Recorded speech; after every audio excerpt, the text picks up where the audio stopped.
नमस्कार. महाधुरळा यूट्यूब चॅनलमध्ये मी गुरु बाळमाळे आपल्या सर्वांचं मनापासून स्वागत करतोय. कोल्हापूर महापालिकेचा महाधुरळा आता उडायला सुरुवात झालेली आहे.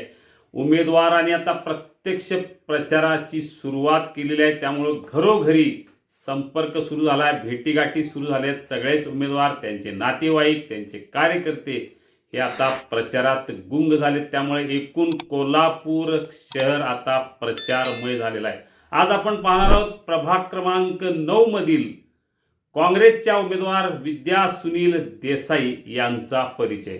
सुनील देसाई गेले 20 ते 25 वर्षे समाजकारण आणि राजकारणात असणारं व्यक्तिमत्व.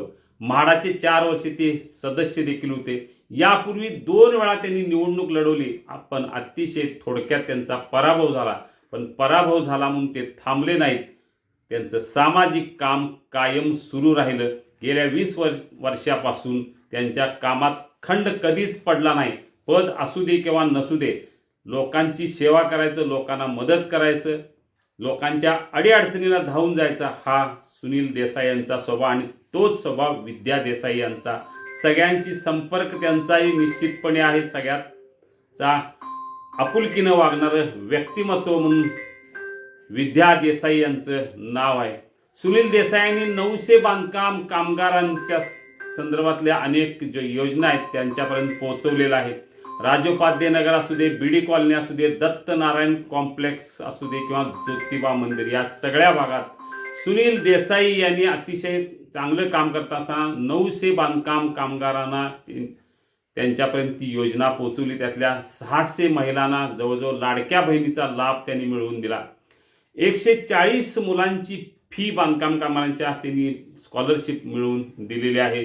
600 बांधकाम कामगारांच्या घरात भांडी पोच झाले ते त्यांच्या प्रयत्नामुळेच. जवळजवळ 40 कुटुंबाच्या मुलीच्या लग्नात ही मदत त्यांनी केलेली आहे. सर्व मंडळांचा अतिशय चांगला संपर्क आहे. मंडळांना नेहमी मदत करणारे व्यक्तिमत्व म्हणून सुनील देसाई यांचं नाव आहे.